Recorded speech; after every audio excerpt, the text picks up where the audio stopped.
Magandang gabi po mga kaibigan. Nandito naman Sterling On. Pang-apat na po na fish on a father today for this evening. Ito na po.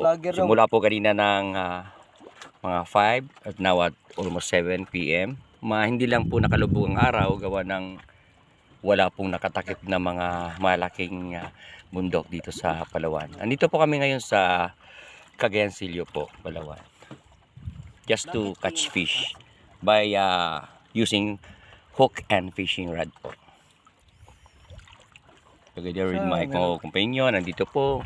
Ayan, nag-aabang ng kuha. Ayan, ito, may idol siya. Pero no need to mention the name of... Ayan o, may idol o. Idol niya. Ito rin, idol niya. Natawag lagi. Si Fish On. Ayan na po. Wow, ganun pa rin kalaki. Another